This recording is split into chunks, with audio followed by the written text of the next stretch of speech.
सभी गुरु भक्तों को जय गुरुदेव, हर हर महादेव, शंभो शंकर। और जैसा कि कल बातें हुई सत्संग की, बहुत अच्छी, मुझे भी अच्छा लगा कल, बहुत ज़्यादा गहरी बातें थी। तो समझने के लिए अब कुछ समय क्या हुआ कि निकाल कर सोचा गया कि दीपावली के लिए गुरु भाई जी ने बोला कि प्रश्न आए, गुरुदेव दीपावली की पूजा माता की कैसे करनी है और किस तरह दीपावली अगर अच्छे तरीके से मनाएं कि हमारा जीवन भी सफल हो और बहुत से कार्य जो जीवन के हो, और अगर हम जान जाएं तो अच्छा होगा। देखो, जो शास्त्रोक्त विधियां हैं उसमें कितनी, दीपावली के पर्व को 5 दिनों में बांटा गया।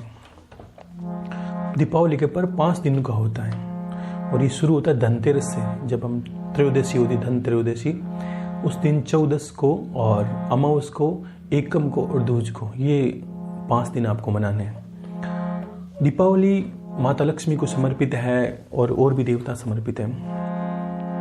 सबसे पहले देखिए, एक विधि समझ लीजिए कि ये जो दिन है इतने ओजस्वी तेजस्वी दिन है। अगर कोई साधना वाला इंसान दीपावली के दिन साधना करता है, या इन दिनों में अगर संकल्प बंद हो गए, कोई मान लो कुछ 1-2 गुरु भक्त हैं जो अलग ही परिवार से रहते हैं और उनकी साधना स्थली भी है और करते हैं, तो मैं उनको बताना चाहूँगा, जो ग्रस्त में नहीं है, थोड़ा सा मान लीजिए कि वो अकेले ही हैं, परिवार नहीं है, फिर भी तो उनको मैं कहना चाहूँगा, या कोई सन्यासी वगैरह, तो कि वो इन दिनों में अगर जप करते हैं तो अनंत गुना माना जाता है। और सिद्धियाँ भी, मतलब सिद्धि ये समझ लीजिए कि मंत्र जल्दी सिद्ध होने लगता है। हर एक को नहीं करनी, और जो पारिवारिक हैं वो सुन लें आप। आपको क्या करना है, त्रयोदशी से शुरू करना। ये दीपावली का जो पर्व है, इसको अच्छे से आप समझ लीजिए कि दीपावली त्योहार जो मनाया जाता है त्रयोदशी से, इसमें सबसे पहले धनतेरस का अर्थ क्या होता है कि अब हम इस दिनों में 3 देवता का पूजन होता है, और वो दीपक आपको संध्या के समय करना है। इसमें धनतेरस में क्या होता है, भगवान धनवंतरी जी और भगवान कुबेर और यम देवता को ये दिन समर्पित है। अब आप बोलोगे कि 3 देवता, बिल्कुल समझ लीजिए। धनवंतरी जी का आपको क्या करना है, एक कलश स्थापित करना है। कलश का में क्या करना है, एक सामान्य कलश ले लीजिए, जो भी आपके घर पे मिलता हो, कोई धातु का हो, मिट्टी का हो, जो भी, उस कलश को लेकर उसमें कोई भी औषधि मानकर आपको उसमें थोड़ी सी गुड़ या मिश्री मिला दीजिए, थोड़े तुलसी के पत्ते मिला दिए, और आपके घर पे कोई भी पेड़ पौधा हो, मान लीजिए तुलसी के अलावा और भी कोई छोटा नीम का पत्ता हो, पेड़ हो, जो भी हो, 3-4 पौधों के पुष्प या पत्ते मिला दीजिए। आप पत्ते मिलाइए, पुष्प ना मिलाइए। उनको मिलाकर थोड़ा सा मिष्ठान मिला दीजिए। मिष्ठान का गुड़ या चीनी, वो कलश स्थापित करना है। उस पर नारियल रख के ये कलश आपको स्थापित करना है। उसमें 1 रुपये का सिक्का डालना है आपको कलश के अंदर। और ये करने में क्या करना है आपको, ये कलश संध्या के समय स्थापित करना है, और इस कलश पर स्वास्तिक का निशान लगाकर एक दीपक दिखाना है। और ये जो कलश है, इसको धनवंतरी जी का स्वरूप माना गया है। ठीक है। अब धनवंतरी जी क्या है, समुद्र मंथन में मैंने बोला 14 रत्नों में धनवंतरी जी भी निकले थे। अब धनवंतरी जी क्या है, अमृत कलश लेके निकले थे। अमृत कलश, तो ये कलश इनका प्रारूप है। इनकी संध्या के समय पूजन करके, जो भी आपके घर थोड़ा मिष्ठान है वो चढ़ा के एक कलश के स्वरूप में पूजा करनी। इनकी पूजन स्थली के पास रखिए, साफ सुथरी जगह पर स्थापित करके दीपक करना है इनके सामने। और ये दीपक आपको घी का करना है, गाय के घी का दीपक करिए। बत्ती तो वही करनी है जो गुरु विद्या से बताई हुई है, मौली की। और इसमें ब्रास कपूर वगैरह कुछ नहीं डालना आपको। ये एक सीधा साधा दीपक है, वो आपको धनवंतरी जी को करना है। और उनकी पूजा, मान लीजिए पुष्प वगैरह जिस तरह हम माला चढ़ाते हैं, उनको चढ़ाना है, चढ़ा के पूजा करें। और ये कलश सुबह तक पड़ा रहने दें। सुबह इस कलश में जो औषधि है, इनको अमृत के रूप में मानकर सभी घर के सदस्य थोड़ा थोड़ा पी लें। ये आपको आरोग्य प्रदान करती है, उनका आशीर्वाद आपको मिलता है। पहली पूजा करती है। दूसरा, भगवान कुबेर के नाम का पूजन है। तो इसमें क्या होता है कि धन के अधिपति है, माता लक्ष्मी धन की अधिष्ठात्री है। कुबेर धन के अधिपति, किस लिए, जो रक्षक होते हैं संपत्ति के, वो माता लक्ष्मी से भी पहले भगवान कुबेर है, तो उनको ये समर्पित है। तो इनको आप, इनके नाम का एक दीपक कर दीजिए। अब प्रारूप रखना आपको जरूरी नहीं है, कोई जरूरी नहीं आप इसकी तस्वीर रखें या कोई यंत्र रखें, कुछ नहीं रखना, क्योंकि नित्य पूजा में आप ये काम नहीं आएगा। आपको इनके नाम का दीपक धनवंतरी जी के पास में रख दीजिए। वो भी घी का रखना है। इसमें भी आपको सरसों, ब्रास कपूर बिल्कुल नहीं मिलाना, घी का दीपक शुद्ध एकदम शांत करना है। और 2 विधियां तो आपको ये समझ में आ गई, पूजन स्थली और पूजन स्थली दीपावली से पहले सफाई करनी बहुत जरूरी है, ठीक है ना। मुझे भी कुछ समय अपने परिवार के पास जाना है और मुझे भी कुछ काम करने पड़ेंगे, सफाई तो मुझे भी करनी पड़ेगी मेरी माँ भी है, परिवार है, तो फिर आपको अच्छे से करना है। उसके बाद आपको क्या करना है, एक यम देवता का दीपक होता है इसी दिन। अब देखिए पूरे वर्ष में यम देवता का एक ही दिन है ये, पूरे वर्ष। अब यम देवता को कोई याद नहीं करना था, भगवान यमराज को कौन याद करना चाहता है, किसकी सामत आई जो उनको याद करे। तो एक जैसे महामारी या दुनिया में चल रही है चारों तरफ बीमारियां, तो ये अकाल मृत्यु बोला गया है और यम देवता क्या, अकाल मृत्यु हरणम। तो फिर क्या कहते हैं, इनकी यही आएंगे लेने के लिए अकाल मृत्यु में। तो घर का सदस्य एक ये विधि अच्छे से सम्मान लेना आप। ऐसे दीपक इनके मिलते हैं बाजार में, 4 मुख का दीपक होता है, यम देवता को समर्पित होता है। आपको वो दीपक बाजार से नहीं लाना, अगर कोई सक्षम नहीं है तो ला सकता है, कोई दोष नहीं, लेकिन फिर भी कोशिश करिए, माताएं बहनें कर सकती है। आपको आटे से, जो गेहूं का आटा है उससे दिन के अंदर वो दीपक पहले बना ले और जो 4 मुखा करके अच्छे से जो भी जैसा बनता है आपको बना ले बड़ा सा दीपक। इस दीपक में आपको तेल डालना है सरसों का, और बाती जो बताई हुई है वो डालनी है, और इसमें भी 1 रुपये का सिक्का डालना है, ठीक है ना। अब ये विधि आपको क्या करनी है, कोई भी माता बहन ना करे ये विधि। माताओं बहनों को यही काम है कि वो सिर्फ आटे का ये दीपक बना के रख दे सूखने के लिए, सुबह बना ले जल्दी 10-11 बजे आसपास, ताकि दिन में सूख जाए। और घर का मेन मुखिया सदस्य, जो घर का मतलब जो मेन है, जैसे मेरे घर मेरे पिता हैं, तो इसी प्रकार जिस ही घर में आप अगर अलग रहते हो तो आपको घर का मुखिया माना जाएगा, कुछ परिवार से अलग रहते हैं तो घर का मेन मुखिया वो ये दीपक करना है। अब करना कब है, संध्या के समय 9 बजे के बाद में, 9 बजे के बाद में ये दीपक करना है। घर का मेन मुखिया करेगा। दीपक के अंदर तेल डालना है, 1 रुपये या 2 रुपये का, 5 रुपये का जो भी सिक्का है वो डालना है, और बाती लगानी है, सरसों का तेल डालना है, और घर का मेन सदस्य करे। दीपक आप घर से बाहर करेंगे,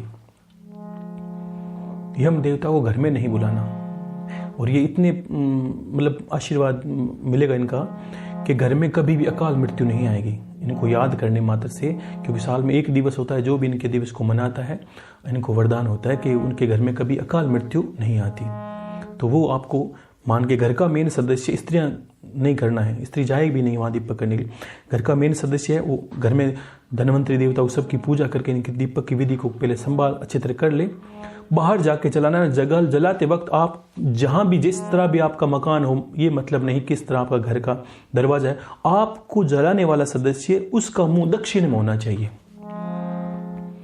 अब मैं यहां से तो ऐसा समझ नहीं सकता कि कौन किस दिशा में किसका घर किस तरह है।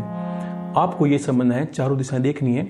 दक्षिण दिशा इसलिए खाली मानी जाती है, हम लोग क्यों मानते हैं कि यम का द्वार है दक्षिण दिशा, तो दक्षिण दिशा में मुंह करके घर के सदस्य को सारी दीपक जलाना है, और जलाना ही बाहर जाके ही है, घर के बाहर जाके जलाना है। आटे का दीपक है जो बता दिया, और घर का मेन सदस्य जलाए, जो मुखिया है पुरुष वो जलाए। और मान लो अगर कुछ माताएं बहनें के है तो उनका पुत्र भी, अगर पिता नहीं है तो पुत्र भी जला सकता है, जो भी है घर का पुरुष ही जलाए, उसको जलाना है। और यम देवता को प्रणाम करें। इसमें भोग प्रसाद कुछ नहीं, आपको सिर्फ गुड़ की डली वहां रख देनी है दीपक के पास में, और उनका प्रणाम करके, हे भगवान, मैंने आपको आज के दिवस आपका दिन है तो मैंने आपको याद किया है, मेरे घर पे सदा आशीर्वाद रखना कि कोई अकाल मृत्यु कभी ना हो। ये आशीर्वाद इतना कहकर आपको सीधा घर के अंदर चला जाना है, हाथ पैर धो के घर के अंदर प्रवेश कर लेने। दक्षिण दिशा में मुंह करके ही चारों दीपक की बातियां जलानी है। फिर वहां कैसे रख दीजिए, कोई मान लो आपके घर का मुंह पूर्व की तरफ पड़ता, कोई बात नहीं, आपको जलाते वक्त आपका मुंह दक्षिण दिशा में होने चाहिए, ये ध्यान रखना। ये आपकी धनतेरस की पूजा संपन्न होगी। दीपक मैंने बता दिया किस तरह करना है। और उसके बाद जैसे चौदस आती है तो इसको रूप चौदस बोलते हैं, नरक चतुर्दशी बोलते हैं, काली चौदस बोलते हैं। ये भी प्रचंड प्रभाव का दिन है। इसमें ये दिन की महत्ता इसलिए थी ज़्यादा कि अब नरक चतुर्दशी क्यों बोलते हैं कि आपने सुना होगा, भगवान श्री कृष्ण के जीवन से जुड़ा प्रसंग है कि नरकासुर नाम का राजा था, जिसके जो असुर था उसके अधीन में 16,100 स्त्रियां कब्जे में थी, जो बालिकाएं थी, जो भगवान कृष्ण की आगे जाके पत्नियां बनी। तो उनको सबको भगवान श्री कृष्ण ने मुक्त कराया था इसी दिन, चौदस के दिन। और इसको रूप चौदस भी बोलते हैं, कुछ काली चौदस भी बोलते हैं, नरक चतुर्दशी बोलते हैं। तो ये दिन इसलिए प्रसंग है, और इस दिन को वरदान है भगवान का उस स्त्रियों ने। अब स्त्रियां क्या हुई थी, अब कुछ लोग, इसको प्रसंग को मैं थोड़ा विस्तार से बताना चाहूँगा कि भगवान श्री कृष्ण ने नरकासुर से 16,100 जब स्त्रियों को मुक्त करवाया, वो सारी स्त्रियां आत्मदाह करने के लिए तैयार हो गई थी। क्यों कि समाज में एक अभी भी प्रथा चलती है, पौराणिक भी चलती थी, माता सीता को भी परीक्षा देनी पड़ी थी। उसी प्रकार क्या हुआ कि नरकासुर से जब स्त्रियां मुक्त हुई, वो उन्होंने भगवान से कहा कि हमें अब घर पे कोई स्वीकार नहीं करेगा, हम मलिन हो गई, अशुद्ध हो गई, तो हमारा जीना तो व्यर्थ है। उसी वक्त भगवान कृष्ण ने उन सबको एक साथ पानी ग्रहण करके अपनी अर्धांगिनी धारण किया था। उन्हीं से आगे जाके 56 करोड़ यादव हुए थे, और 8 स्त्रियां भगवान की पहले से थी पत्नियां। तो अब भगवान को लोग किस दृष्टि से देखते हैं कि अब इतनी सी लीला करते हैं, इतनी अर्धांगिनियां, तो उनकी आप बराबरी कैसे कर सकते हैं? इतने लोग, इतनी स्त्रियों को अपने अर्धांगिनी धारण किया, उनका कितना कल्याण के लिए और उनके जीवन वर्धन के लिए उन्होंने, वो तो सब आत्मदाह के लिए तैयार हो गई थी। वो करुणा निधान है। ये चतुर्दशी जो है नरक चतुर्दशी बोला, इसको इसलिए बोला गया है कि अब इसको भगवान का वरदान था कि जो स्त्री पुरुष, मान लीजिए सूर्योदय से पहले स्नान करते हैं, और उपटन का स्नान होता था पहले पौराणिक, अभी तो पता नहीं श्रृंगार रहते हैं अलग अलग। उपटन का अर्थ है कि कोई भी औषधि मिक्स करके तुलसी के पत्ते 10-11 तुलसी के पत्ते आप उसमें जल में डाल दीजिए, और उसको सूर्योदय से पहले घर के स्त्री पुरुष सभी स्नान करें उससे आपका जो शरीर का दोष है कभी नहीं लगता, शरीर में सौंदर्य बना रहता है, आप निरोग रहते हैं। ये भी इसी दिन को समर्पित है, ठीक है। और इस दिन माता काली के नाम का दीपक आपको संध्या के समय करना है। वो भी आपको किस तरह करना है कि माता काली का दीपक करना है, और दीपक को एक मुखा करके घर के छत पे या कहीं घर से जब पूजन स्थली उससे थोड़ा दूर करना है। मान लीजिए घर पे छत पे कर सकते हैं, या छत पे आप दीवारों पे कर सकते हैं। अगर दीवारों पे करते हैं तो 7 दीपक करें, और घर से बाहर करें तो 1 दीपक करें माता काली के नाम का। और मेन इसका यही वर्णन था कि आप सुबह नहाने से, सूर्योदय से पहले स्नान करें, और उपटन का स्नान यही बताया गया था शास्त्रों के अनुसार कि आप तुलसी के पत्ते मिक्स करके सभी लोग इससे स्नान करें, और सबको घर के सभी सदस्यों को सूर्य उदय से पहले ही स्नान करना है। अन्यथा दोष लगता है कि आपकी आयु क्षीण होने लगती है, आप निरोग, जो आरोग्य जो आपको नहीं मिलता, क्योंकि कुछ दिनों को विशेष आशीर्वाद मिला रहता है भगवान का, शास्त्रों का, ऋषि मुनियों का। इस दिन को इस तरह आपको प्रयोग में लाना है। दीपावली सबको पता है। दीपावली में देखिए आप क्या करना है कि पूजन की विधि सबकी अलग अलग लोग करते हैं, करिए। भगवान गणपति का पूजन करना। अब इसमें आप गुरुमुखी हैं तो आपको सारी विधियों के पास में भगवान गुरुदेव की तस्वीर लगा के, पादुका नहाना धोला के सब रखनी है पास में। और आपको क्या करना है, अब दीपावली के दिन सब लोग आजकल तो पता नहीं घर पे खाना बनाते हैं कि नहीं बनाते, पता नहीं, ऐसे तो बनाते हैं सब भारतवर्ष में, लेकिन कई शहरों में लोग बाहर से लेके आते हैं। लेकिन कोशिश करिए घर पे बनाइए। माता लक्ष्मी घर के भोजन को खाएगी तो अच्छा लगेगा। तो आप वो गुरु को, कुलदेवी माता को, कुलदेवी माता की, ये नित्य आपके घर के मेंबर हैं, गुरुदेव और माता कुलदेवी। इनको कभी नहीं, हर पूजन स्थली में जैसे घर के सारे सदस्य उपस्थित हैं वैसे ही इनको उपस्थित रखना है। इनकी पूजा के बाद ही आपको अपना कार्य करना है। इनकी पूजा करने के बाद में भगवान, पहले गणपति की पूजा कर लें, फिर गुरुदेव, और फिर आप कुलदेव की पूजा करके जो भी विष्णु भगवान, लक्ष्मी जी की पूजन करें, और जो भी आपकी पूजन स्थली सारी को अच्छा करके पूजन कर लें। और दीपक जलाने ही है। कुछ लोग क्या करते हैं आज शहरों में कि जो डेकोरेटेड लाइटें आती है वो जला लेते हैं। देखो, दीपक की रोशनी में एक एनर्जी होती है पूरे, अगर विश्व भर में अगर दीपक जले तो ये दिन कितना एनर्जाइज हो जाता है, कितना एक ओजस्वी तेजस्वी हो जाता है। दीपक की रोशनी में वो फल है। लेकिन आपको एक विशेष ध्यान रखना है, अगर आप घर के ओरा को और अच्छा करना चाहते हैं, आपको सारे दीपक की बातियां मैंने बताई वही बनानी है, ध्यान रखना, रुई नहीं डालनी आपको। और आप इस दीपक में आप सारे दीपक में अंदर ब्रास कपूर मत डालिए, आप सिर्फ सारे दीपक में थोड़ी छोटी चुटकी भर आपको पीली सरसों डालनी है। इससे सारी नकारात्मकता का नाश हो जाएगा। घर में आप दूसरे दिन अनुभव करोगे गुरुदेव बहुत ज़्यादा शांति आ गई। जितनी एक तो दीपक, क्योंकि ये तो दीपक करने का विधान है। अब मान लीजिए कुछ लोग 26 दीपक से शुरू करते हैं दीपावली को, और लाइटें लगाइए, कोई मना नहीं है, लेकिन दीपक का स्थान दीपक ही लेता है। आप दीपक करने के उपरांत घर को सजाइए, संवारिए। माता लक्ष्मी का दिन है, शुद्ध नहा धो के रहिए, घर को सात्विक रखिए। कुछ लोगों का प्रसन्न गुरुदेव घर पे खाना पीना मलिन रहता है, कोई नॉनवेज भी खाते हैं। तो देखो, मेरा दिल से यही कहना है कि माँ लक्ष्मी का स्वरूप है, आप घर में सात्विक रहिए। हाथ जोड़ के निवेदन है, घर में जो जिस तरह का माहौल होगा देवता वैसे ही प्रवेश करेंगे। हम गलती ना करें, ऐसा कभी जीवन में ध्यान रखना। तो आपको ये ध्यान रखना है, और इस तरह माता लक्ष्मी का पूजन करें। और सभी पूजन की स्थली आपको पता ही है, मतलब सब लोग करते हैं। बस इस बार अच्छी और होगी, क्योंकि अब तो जो गुरुदेव हैं वो आपके घर पर है, माता कुल देवी हैं वो आपके घर पे हैं, और ये ध्यान रखना। और आप काली चौदस को करते हैं दीपक, उसमें एक भैरव जी का दीपक करना है साथ में। जब माता काली का दीपक बाहर करें घर के दरवाजे के या कहीं पर, तो भैरव जी का दीपक एक साइड में माता काली का लगा दीजिए, एक साइड में भैरव जी का नाम का दीपक लगा दीजिए। और इस दिन पूजन करते हैं दीपावली के दिन, उस दिन भी आप भैरव जी का दीपक घर से बाहर एक लगा दीजिए, जहाँ आपका मेन दरवाजा उससे बाहर आपको लगाना है। देखो, भैरव जी के नाम मात्र से भी बहुत फर्क पड़ता है जीवन में। ये छोटी छोटी चीज़ें हैं, वो इतने प्रसन्न हो जाते हैं याद करने मात्र से। आपको ज़्यादा कुछ मैंने कहा ही नहीं है। उनके नाम से एक दीपक लगा दीजिए, और कुत्ते को रोटी डालते ही हम बस छोटी छोटी चीज़ें जीवन को मतलब किस तरह मानिए कि सुहाना बना देती। जैसे कोई इंसान, कोई माता बहनें सजती संवरती है, एक एक बिंदी का भी कितना रोल होता है। पूरा शरीर पड़ा है, 100 गहने पे नहीं, लेकिन एक छोटी सी बिंदी का बड़ा महत्व होता है सुंदरता में। छोटी सी मांग लगी उसका बड़ा महत्व होता है। मंगलसूत्र धारण करती है, वो महत्व होता है। आजकल तो कम ही करती है माता बहन इतना ज़्यादा श्रृंगार, क्योंकि मैंने देखा है सर भी खाली के खाली पड़े रहते हैं। क्यों? ठीक है, दुनिया का एक चलन है, तो फिर वैसा नहीं करना। आपको जितना हो सके, देखो जितनी चीज़ों को सुना है ना, मुझे अच्छा ये लगेगा आपको जीवन में उतारना है। ज्ञान का अर्थ ये नहीं, ये तो बस ढोना हो गया कि हाँ गुरुदेव पता सबको है, करना कुछ नहीं है। और दीपावली के दिन गौ माता को विशेष, आप गौ माता तो साक्षात लक्ष्मी स्वरूप है, तो गौ माता को विशेष आपको गुड़ की डली देनी है प्रसाद के रूप में। क्योंकि अगर 33 कोटि देवताओं को भोजन कराना संभव नहीं है हर किसी के इंसान को, और गौ माता के शरीर में 33 कोटि देवता है। अगर कुछ डालते हैं, कुछ भी खाने को देते हैं माता को, तो समझ लीजिए 33 कोटि देवताओं ने भोग स्वीकार कर लिया, ऐसा।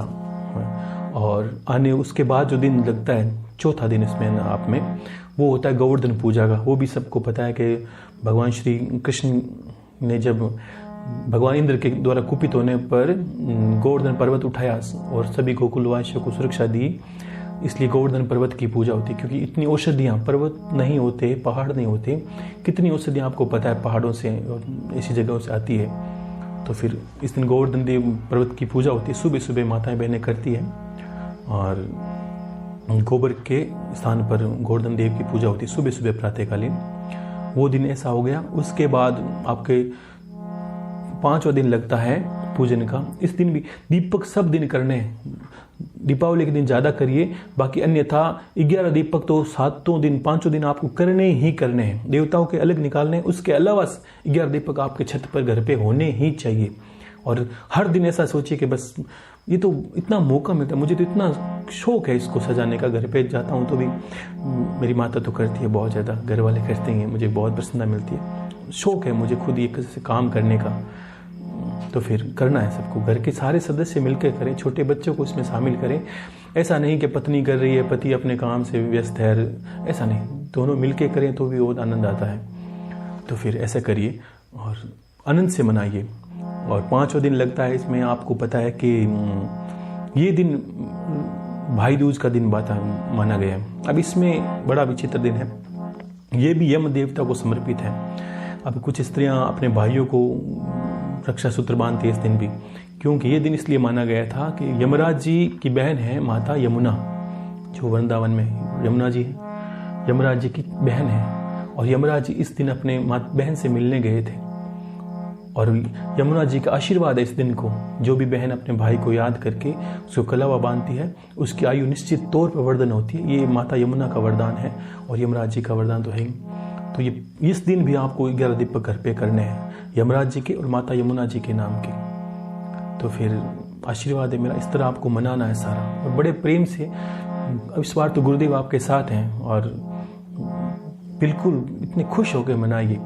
मैं भी आपको पूजा करता हूँ, याद करता हूँ सब कोई बराबर कि हाँ गुरुदेव अब तो मेरे एक नहीं। देखो एक बात थी, कुछ लोगों ने प्रश्न किए कि गुरुदेव मैं आपको मिलना चाहता हूँ, शरण मानना चाहता हूँ। देखो मैंने एक बात की थी, आप मेरी व्यवस्था को नहीं समझते कि उम्र से पहले ज्ञान होना भी क्या होता है कि एक व्यवस्था है। सब कुछ पता होना भी मेरी एक व्यवस्था है। इसका अर्थ ये समझिए कि जब जिम्मेदारियां पूरी नहीं होती ना इंसान की, तो फिर एक आप समझिए किस तरह मैं कहना चाहता हूँ कि अगर मैं ऐसा नहीं, गुरुदेव की जिम्मेदारियां पूरी हो गई थी और उन्होंने एक बिल्कुल सबके सामने ना मेरी भी जिम्मेदारी होगी, तो मुझे कोई ऐसा नहीं कि बस मुझे नाम का कभी शौक था ही नहीं, ना कभी शौक है, ना कुछ प्राप्त करने का, ऐसा कुछ नहीं है। सत्य बताऊं तो मेरे प्राप्त करने योग्य है बचा है, गुरुदेव ने ऐसा कुछ रखा ही नहीं मेरे जीवन में, कुछ भी नहीं रखा, और इतना दिया है कि मैं बखान नहीं कर सकता। और महादेव कृपा तो इतनी अनंत है, अपार है, पता नहीं क्या किया था जन्मों जन्मों में, क्या किया होगा, क्या रहा होगा मैं। तो फिर गुरुदेव कृपा से जानता हूँ कुछ, ये भी जानता हूँ कुछ, पिछले जन्मों को भी जानता हूँ बहुत कुछ, लेकिन मुझे ऐसा नहीं कि सबको बताना पड़ा। लेकिन आपको जिम्मेदारियों को समझना है। कुछ है एक दो भक्त छोटे भी हैं, उम्र दराज भी नहीं है, तो उन्होंने प्रश्न रखा था गुरु भाई जी के सामने कि गुरुदेव हम आपको ऐसा करना चाहते हैं। देखो आपको दूर से मिल रहा है, आप मेरी मजबूरी को, मेरी मजबूरी मतलब इस तरह मेरी मजबूरी को समझ लीजिए। अपने गुरु की मजबूरी को नहीं समझते तो आप गलत हो, शिष्य नहीं हो। मैं कहूँगा कि आप मुझे मिलना है तभी मिलना, मेरा हाथ जोड़ के निवेदन है। आप मुझे बार बार इस चीज़ पे अगर प्रेशराइज करोगे या आप मुझे दबाओगे या दबिश करोगे कि गुरुदेव मिलना है, तो फिर मैं आप लोगों के सामने से भाग जाऊंगा। सच बताऊं, ऐसा मत करना आपको। तो मैं कोशिश हर जद्दोजहद वो करता हूं कि आपको कुछ जितना दिया, मुझे बांटने का शौक है। मैंने कहा ना, अगर मीठा है मुझे खाने का शौक है, अगर मैं नहीं बांटूं तो गुरुदेव ऐसा नहीं बोलेंगे कि आप बांटो मत, लेकिन मुझे शौक है गुरुदेव, क्योंकि अब मैं आपकी पूजा गुरुदेव की करता हूँ तो एक तो मेरा एक दो हाथ है। और आज मुझे इतनी प्रसन्नता, आप मानिए कि आप दीपावली ईद के मिलकर मनाएंगे। अब तो कितनी चीज़ें जानने लगे हो आप, माता लक्ष्मी के जन्मदिन को जानने लगे हो, माता लक्ष्मी के प्रारूप को जानने लगे हो, भैरव जी आपके जीवन में आ गए हैं, गुरुदेव आपके जीवन में है, माता कुल देवी साक्षात अष्ट लक्ष्मी आपके घर पे हैं।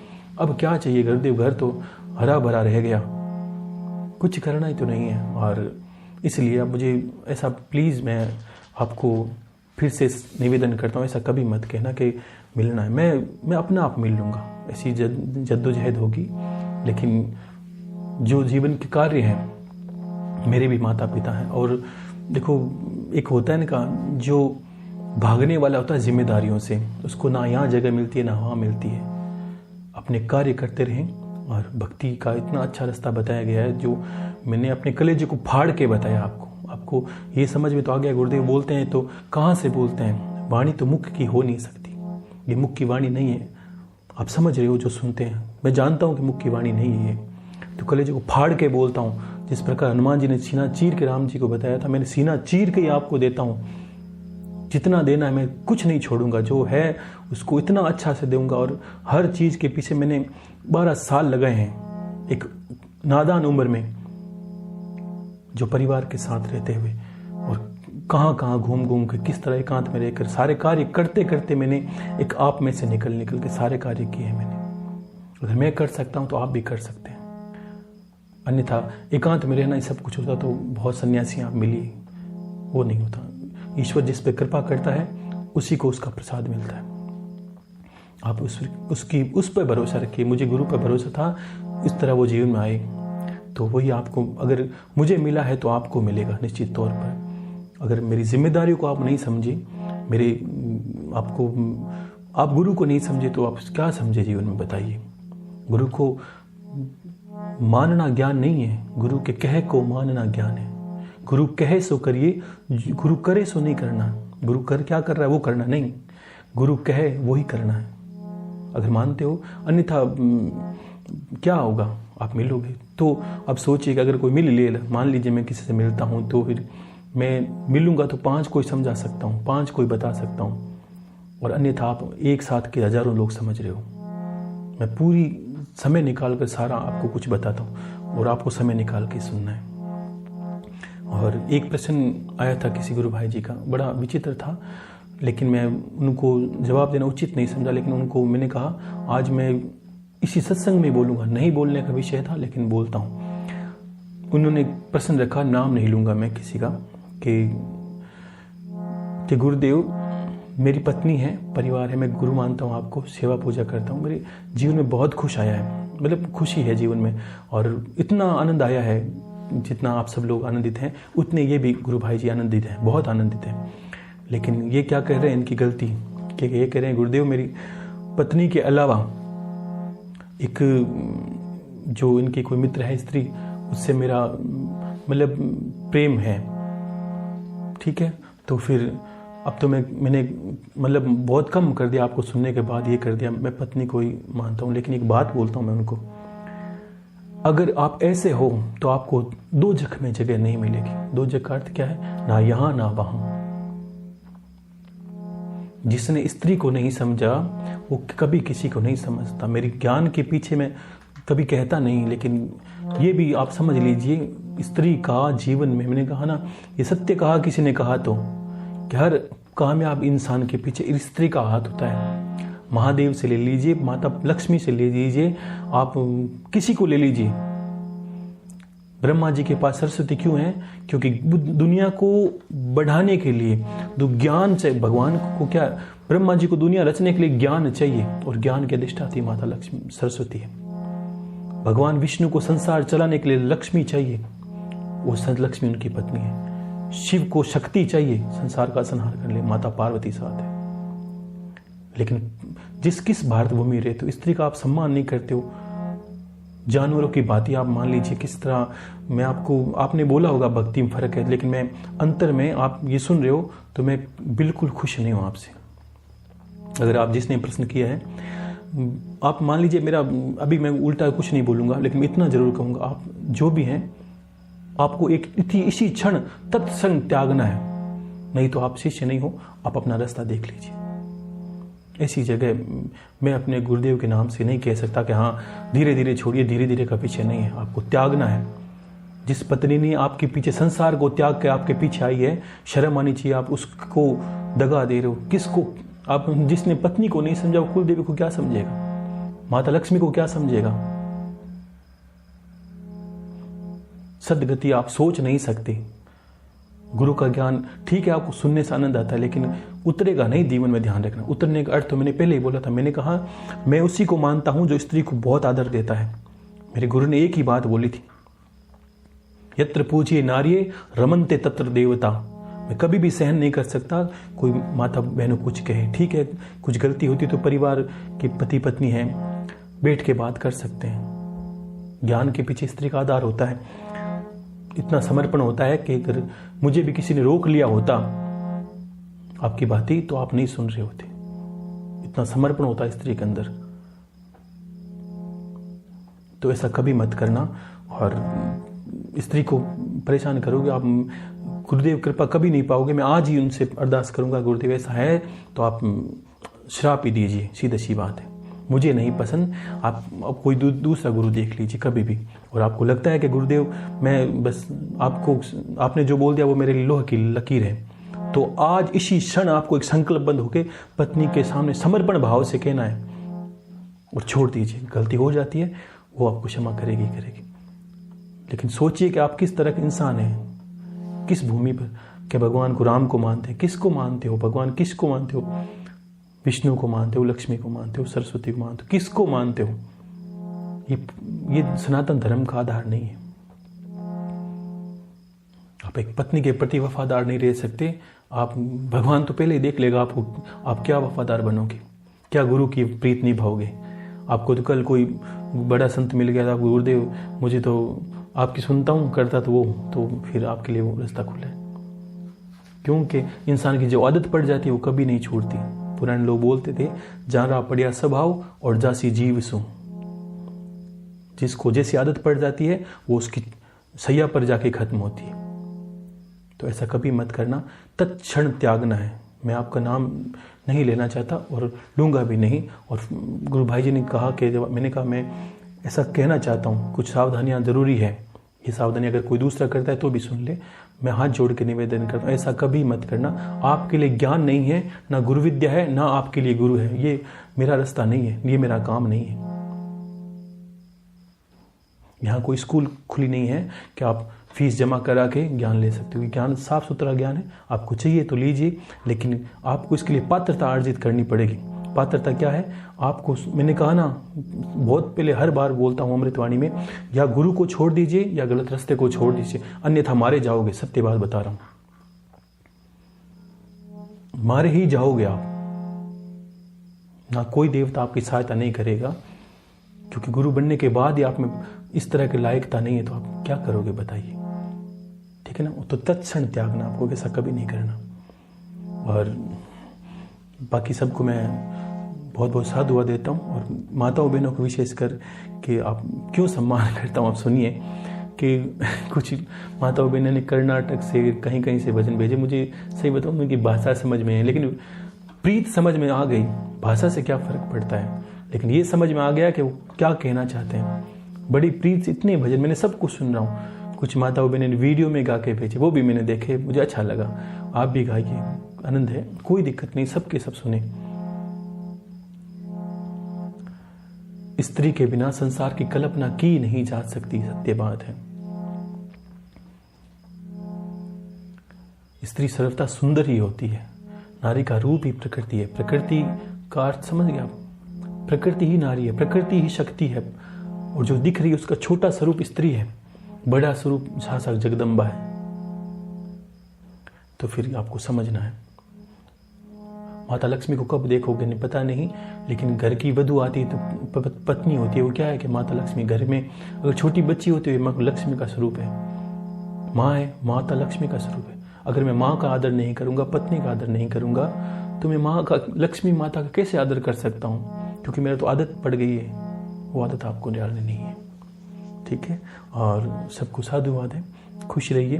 और अब 5-7 दिन में एक बार आपको पूजन पाठ करना है और पीछे के अमृतवाणी को मनन कीजिए। मुझे कुछ समय आप दीजिए थोड़ा सा, कि मैं भी कुछ कर सकूं, मेरी भी जिम्मेदारियां थोड़ी सी उसको निभा सकूं। और गुरुदेव की पूजन पाठ करना है।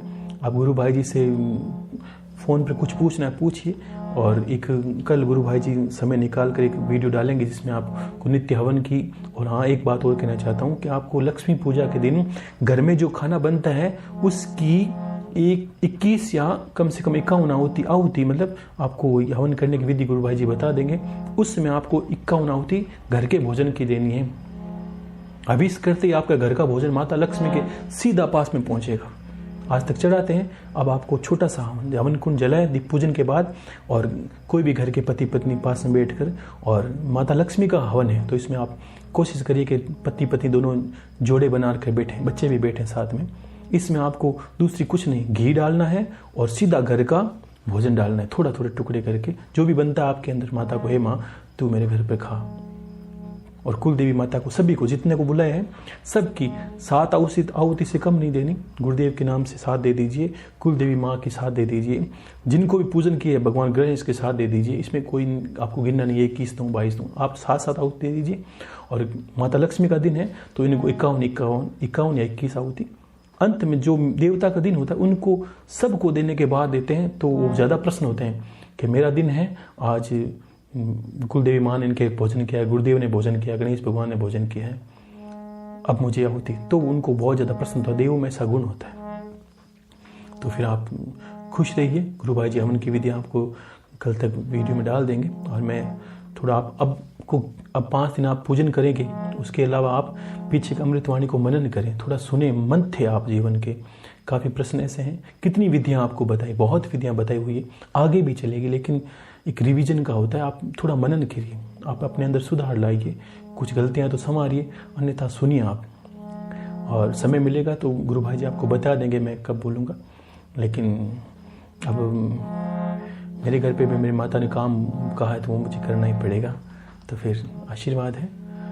हर हर महादेव, शंभू शंकर, जय गुरुदेव।